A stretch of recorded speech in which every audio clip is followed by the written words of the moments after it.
Hey guys, hello and welcome to study classes. और आज हम बात करेंगे न्यू एजुकेशन पॉलिसी 2020 के बारे में, जो कल शाम को 4 बजे जैसे श्री रमेश पोखरियाल निशंक एचआरडी मिनिस्टर और श्री प्रकाश जावड़ेकर जो इन्वायरमेंट और फॉरेस्ट मिनिस्टर हैं उनके द्वारा अनाउंस की गई। बहुत कुछ है जानने के लिए इस वीडियो में, लेकिन उससे पहले अगर आपने अभी तक स्टडी क्लासेस को सब्सक्राइब नहीं किया है तो उसे सब्सक्राइब कर लें और उसके बगल में बने बेल आइकन को भी प्रेस कर दें, जिससे आपको आने वाले सारे वीडियोस की नोटिफिकेशन मिलती रहे। तो चलिए शुरू करते हैं। दोस्तों, न्यू एजुकेशन पॉलिसी कल शाम को 4 बजे यूनियन कैबिनेट द्वारा अप्रूव की गई थी और श्री प्रकाश जावड़ेकर और रमेश पोखरियाल निशंक द्वारा इसको अनाउंस किया गया था। इससे पहले 1 मई को प्राइम मिनिस्टर मोदी ने भी इसको रिव्यू किया था और इसका जो ड्राफ्ट तैयार किया गया था वो एक्सपर्ट्स के पैनल के द्वारा तैयार किया गया था।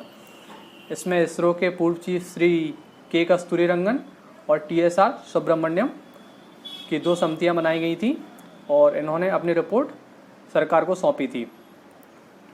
जो न्यू एजुकेशन पॉलिसी 2020 है, इसका एम है making India a global knowledge super power. लेकिन और जो न्यू एजुकेशन पॉलिसी है, इसको जो नया एकेडमिक सीजन सितंबर-अक्टूबर में शुरू होगा उसी से लागू किया जाएगा। ये बहुत जल्दी लागू होने वाली थी, लेकिन ये जो कोविड का पैंडेमिक आ गया है, आउटब्रेक, इसकी वजह से इसको लागू करने में थोड़ा टाइम लग गया। लेकिन ये जो सितंबर-अक्टूबर में नया सीज़न चालू होगा, एकेडमिक सीजन, उसी में ये लागू कर दी जाएगी। सो गाइस, अगर हम जानें इसके बेसिक फैक्ट्स के बारे में, तो जो 5 साल तक का बच्चा होगा उसको प्रिपरेटरी क्लासेस में रखा जाएगा, मतलब प्रारंभिक क्लास को बाल वाटिका कहा जाएगा, बाल वाटिका क्लासों में रखा जाएगा क्लास 1 तक। और उसमें जो टीचर पढ़ाएंगे वो ECCE क्वालिफाइड टीचर होंगे। इसके बाद अगर हम देखें तो इस पॉलिसी की जो सबसे बड़ी खासियत है वो ये है कि इसमें स्टूडेंट का 360 डिग्री हॉलिस्टिक रिपोर्ट कार्ड देखा जाएगा। मतलब शिक्षा के तौर पर ही नहीं, सारी चीज़ें देखी जाएंगी, उसकी वोकेशनल स्किल्स, डिजिटल नॉलेज और जो बुक्स का नॉलेज होता है, सब कुछ देखा जाएगा उसमें। और जो होलिस्टिक रिपोर्ट कार्ड का मतलब होता है कि एक क्लास का नहीं बनाएंगे, जो मतलब पूरा उसका 1 से लेकर 12th क्लास तक होगा, उसके ऊपर उसका रिपोर्ट कार्ड तैयार किया जाएगा। इसके अलावा जो बोर्ड एग्जाम्स का स्ट्रेस रहता था स्टूडेंट्स के ऊपर, उसको कम करने के लिए इसको एग्ज़ाम अब 2 पार्ट्स में हुआ करेंगे, ऑब्जेक्टिव और डिस्क्रिप्टिव। और अब इसमें एक चीज़ और न्यू एजुकेशन पॉलिसी में जो जोड़ी गई है वो सबसे बड़ी ये है कि जो हायर एजुकेशन के लिए एजुकेशन हुआ करेगी, उसमें apps, online courses, modules, satellite based TV channels, online books आदि का उपयोग किया जाया करेगा। और एडल्ट एजुकेशन सेंटर्स भी ओपन किए जाएंगे, जिससे हायर एजुकेशन को एक नई ऊंचाई मिले। और जो स्टूडेंट ऑफ क्लास 6 हैं उनको कोडिंग सिखाई जाएगी। कोडिंग आप लोग समझते हैं कि आज के समय में बहुत ज़्यादा इंपॉर्टेंट हो गई है और आने वाला समय तो आर्टिफिशियल इंटेलिजेंस का ही है। सो इसीलिए क्लास 6 के जो बच्चे होंगे उनको कोडिंग भी सिखाई जाएगी। इसके अलावा जो 10+2 का स्ट्रक्चर था वो अब ख़त्म कर दिया गया है। इसके अलावा जो स्ट्रक्चर नया आया है वो आया है 5+3+3+4। मतलब जो 5+5+3 8 साल के बच्चे होंगे, 8 साल तक बच्चों को बेसिक लिटरेसी और न्यूमरेसी सिखाई जाएगी, मतलब उसमें एक्सपेक्ट किया जाएगा। और उसके बाद 3 साल तक 6th to 8th क्लास तक बच्चे को सब्जेक्टों का इंट्रो दिया जाएगा, मतलब समझाया जाए कौन सा सब्जेक्ट किस बारे में, उसको बेसिक फाउंडेशन उसका मजबूत किया जाएगा। और इसके बाद जो 4 साल रहती हैं हायर एजुकेशन की, उसमें ऑप्शनल सब्जेक्ट रहेंगे, मतलब आप चूज कर सकते हैं और सारे सब्जेक्ट पे इक्वल फोकस रहेगा। मतलब ये नहीं है कि जैसे अपन ने मैथ ले लिया तो मैथ पे ही फोकस रहेगा। अगर आपने मैथ लिया है तो मैथ पे ही फोकस रहेगा, बायो पे ही फोकस रहेगा, आर्ट्स पे ही फोकस रहेगा, सभी चीज़ों फोकस करके चल लेंगी इस एजुकेशन पॉलिसी के तहत। और इस पॉलिसी की एक सबसे बड़ी खास बात यह है कि पॉलिसी का जो ड्राफ्ट अप्रूव हुआ है उसके बाद से जो मिनिस्ट्री है HRD मिनिस्ट्री, वो एजुकेशन मिनिस्ट्री बन जाएगी।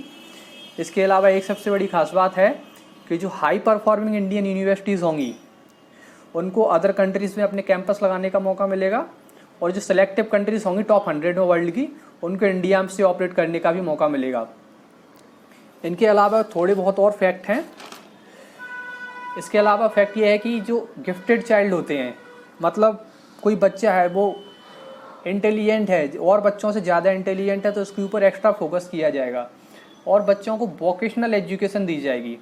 क्लास 6 से वोकेशनल एजुकेशन 10 to 15 डेज़ की। वोकेशनल एजुकेशन मतलब स्किल्स सिखाई जाएंगी उसको, जो डेली लाइफ स्किल्स होती हैं, जैसे पेंटिंग, कारपेंटरिंग और बहुत सारी स्किल्स होती हैं। इसके अलावा जो ई कंटेंट होता है, मतलब डिजिटल ऑनलाइन जो कंटेंट अवेलेबल होगा वो 8 मेजर लैंग्वेज में होगा, 8 major regional language, Hindi English को छोड़ के। और इसमें मल्टीपल एंट्री भी शुरू की जाएगी और मल्टीपल एग्जिट भी शुरू किया जाएगा।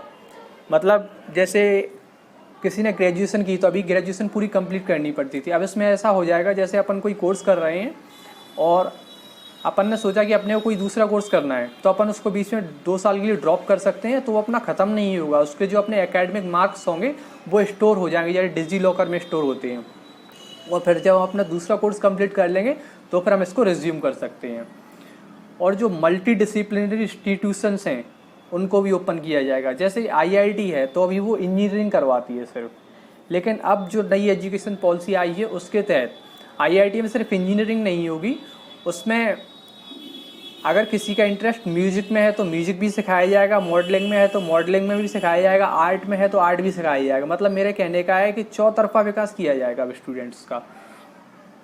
अब इसकी सबसे बड़ी खास बात जो इस एजुकेशन पॉलिसी की है, इसे तैयार करने के लिए परामर्श प्रक्रिया चलाई गई थी वो 26 जनवरी 2019 से 31 अक्टूबर 2019 तक चली थी और ये देश की सबसे बड़ी परामर्श प्रक्रिया थी। इसमें 2.5 लाख ग्राम पंचायतों से 6600 ब्लॉक और 676 डिस्ट्रिक्ट्स से सुझाव मांगे गए थे कि आप लोग अपने सुझाव दीजिए कि आपको नई शिक्षा नीति में क्या क्या बदलाव चाहिए। और गाइस 2-3 फैक्ट और बचे हैं। इसके तहत ये है कि एनआरएफ की स्थापना होगी न्यू एजुकेशन पॉलिसी के तहत, नेशनल रिसर्च फाउंडेशन, मतलब जिसमें रिसर्च और इनोवेशन पे फोकस किया जाएगा। इसके अलावा